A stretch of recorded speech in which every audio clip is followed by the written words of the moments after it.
Hi guys, అందరూ ఎలా ఉన్నారు? నేనైతే చాలా బాగున్నాను. మీరందరూ కూడా చాలా బాగున్నారని అనుకుంటున్నాను. వెదర్ అయితే చాలా బాగుంది, ఈరోజు ఫుల్ సన్షైన్.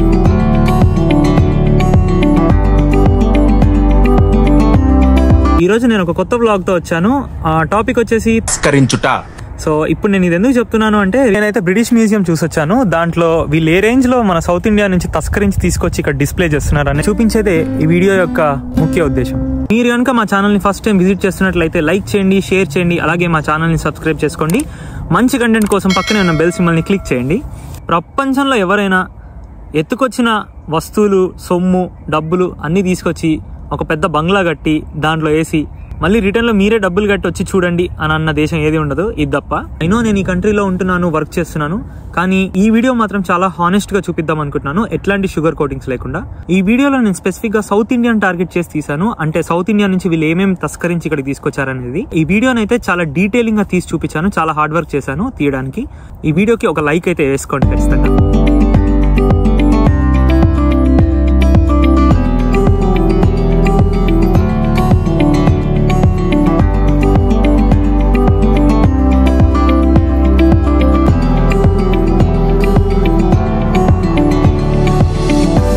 ఇక్కడ మీరు చూస్తుందే బ్రిటిష్ మ్యూజియం. ప్రపంచ దేశాల చరిత్ర మొత్తం ఈ మ్యూజియంలోనే దాగి ఉంది. ఎన్నో రాజ్యాలు, రాజులు, వారి గెలుపు ఓటములు అన్నీ ఇక్కడ మనం చూడొచ్చు. ఈ మ్యూజియం మొత్తం చూడడానికి ఒక రోజు సరిపోదంటారు. అంటే మీరు అర్థం చేసుకోవచ్చు ఎంత సంపద ఉందని దీంట్లో. ఇక్కడ ఇంటీరియర్ మొత్తాన్ని ఫోస్టర్ అండ్ పార్ట్నర్ అనే ఆర్కిటెక్చరల్ కంపెనీ డిజైన్ చేసింది. ఇదే కంపెనీ అమరావతి క్యాపిటల్ కి మాస్టర్ ప్లాన్ కూడా ఇచ్చింది.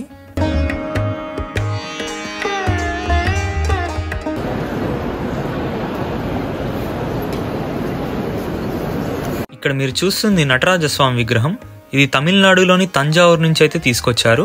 ఇది చోళుల కాలం నాటిదని ఇక్కడ మెన్షన్ చేశారు. ఇది పూర్తిగా బ్రాంజ్ తో తయారు చేసిన విగ్రహం. ఇప్పుడున్న ఈ మార్కెట్ లో దీని విలువ 95 కోట్లంట. ఇలాంటి ప్రతిమను మీరు ఇండియాలో ఎక్కడ చూసారో కామెంట్ సెక్షన్ లో చెప్పండి.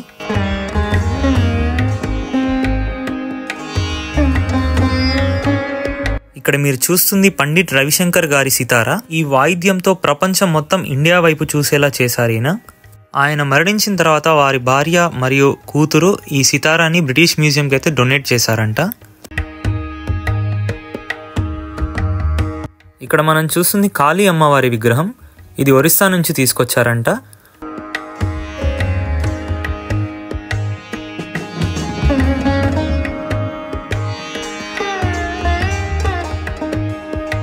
ఈ ఫొటోస్ 1860వ సంవత్సరంలో తీశారంట. అప్పుడు భారతీయులు ఎలా ఉండేవారో, వారి జీవన విధానం ఎలా ఉండేదో ఇక్కడ చూడండి.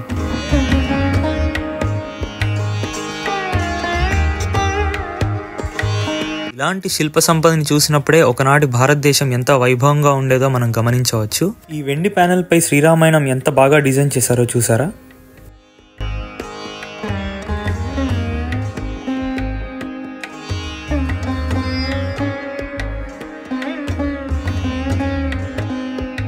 ఈ వెండి పళ్ళాన్ని 18వ శతాబ్దంలో తంజావూరు నుంచి అయితే ఇక్కడికి తీసుకొచ్చారంట.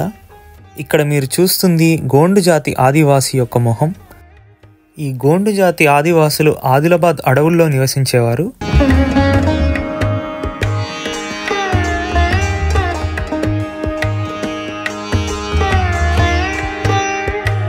ఇక్కడ మనం చూస్తుంది మానసాదేవి విగ్రహం. ఈ విగ్రహాన్ని 700వ సంవత్సరంలో కనుగొన్నారంట. ఈ విగ్రహాన్ని హిందువులు మరియు బౌద్ధులు ఇద్దరూ పూజించేవాళ్ళంట.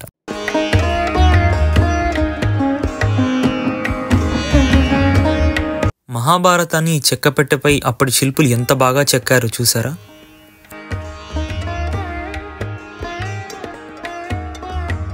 నేను తెలుగువాడినైనందుకు చాలా గర్వంగా ఫీల్ అవుతున్నాను. ఇక్కడ చూసారా, అమ్మవారు మహిషాసురుణ్ణి సంహరించుట అని ఎంత బాగా తెలుగులో రాశారో. ఈ శిల్పం యక్షిణీదేవి శిల్పం అంట. మీ అందరికీ తెలుసు యక్షిణీదేవి ఎవరనేది. హిందూ, బౌద్ధ మరియు జైన మతాలలో యక్షిణీదేవిని ఒక గంధర్వ దేవతగా పూజిస్తారు. ఈ విగ్రహం గాంధార్ రాజ్యంలో 1వ శతాబ్దంలో దొరికిందంట. గాంధార రాజులు కళింగ రాజులకి ఈ విగ్రహాన్ని అమ్మేశారంట. అక్కడి నుంచి ఇది బ్రిటిష్ మ్యూజియంకి అయితే చేరింది. ఈ యక్షిణీదేవి విగ్రహంతో పాటు ఈ పూజా పాత్రలు కూడా దొరికాయని ఇక్కడ మెన్షన్ చేశారు.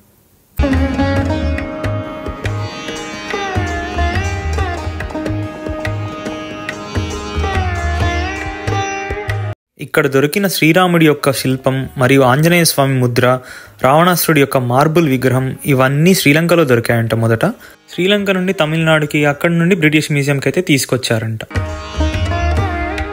ఈ క్లాత్ పై 14వ శతాబ్దంలో కంబరామాయణాన్ని ఎంత బాగా చిత్రీకరించారో చూడండి.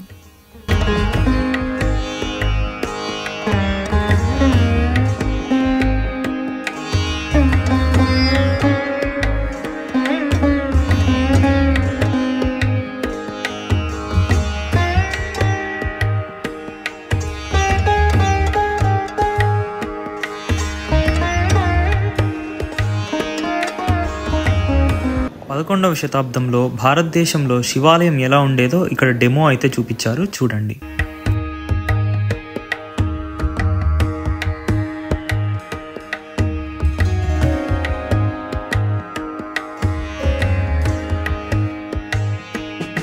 పదిహేనవ శతాబ్దంలో శ్రీకృష్ణ దేవరాయల వారి రాజ్యం నుంచి తీసుకొచ్చిన ఈ విగ్రహాన్ని చూడండి ఎంత బాగుందో. వారి కాలంలో ఉపయోగించిన సంగీత వాయిద్యం అంట ఇది.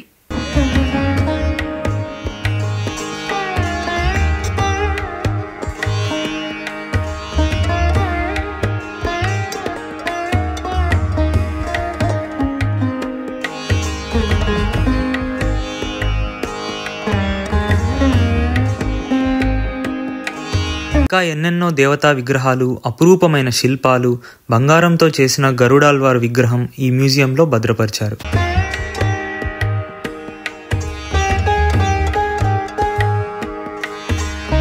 ఈ విష్ణుమూర్తి విగ్రహాన్ని చూసారా? ఇది అత్యద్భుతమైన శిల్పకళా నైపుణ్యానికి నిదర్శనం.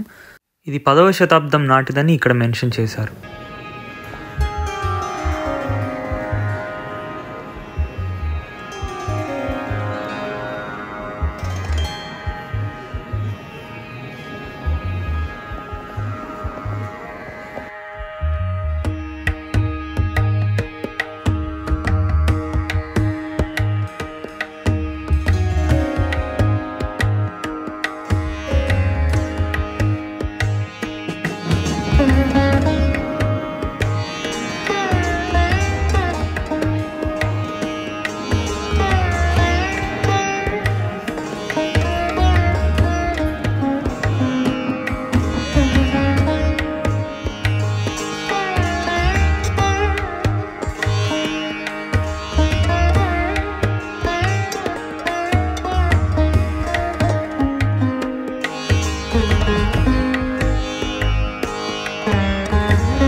నేపాల్లోని గండకీ నదిలో దొరికే సాలగ్రామ శిలలు కూడా ఇక్కడ డిస్ప్లేలో ఉంచారు.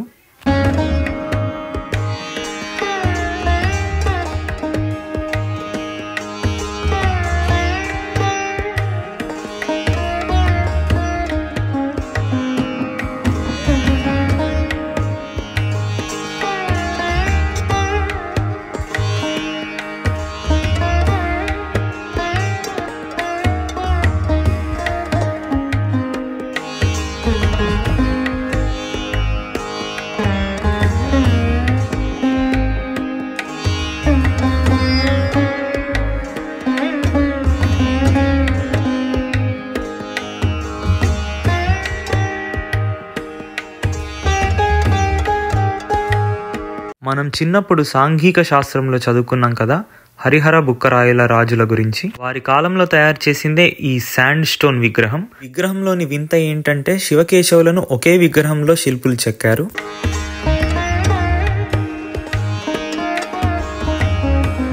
మార్బుల్తో చేసిన సరస్వతీదేవి విగ్రహం, 1800 సంవత్సరాల క్రింది భూవరాహ స్వామి విగ్రహం, ఎన్నో అపురూపమైన శిల్పాలకు ఈ మ్యూజియం నిలయమైంది. ఇక్కడ మనం చూస్తుందే ఆంధ్రప్రదేశ్లోని అమరావతి యొక్క బౌద్ధ స్తూపాలు. అతి ప్రాచీనమైన ఈ శిల్పాలు 2వ శతాబ్దానికి చెందిందిగా వీళ్ళు గుర్తించారు.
ఇక్కడ మనకు కనిపిస్తుంది 2వ శతాబ్దం నాటి బౌద్ధ లిపి.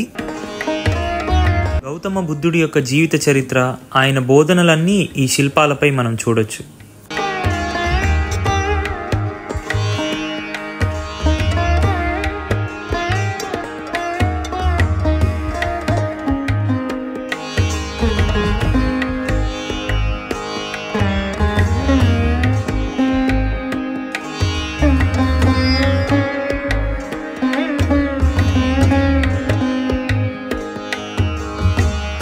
ఈ వీడియో పూర్తిగా చూసినందుకు థ్యాంక్ యూ. మరిన్ని మంచి వీడియోల కోసం మా ఛానల్ని సబ్స్క్రైబ్ చేసుకోండి.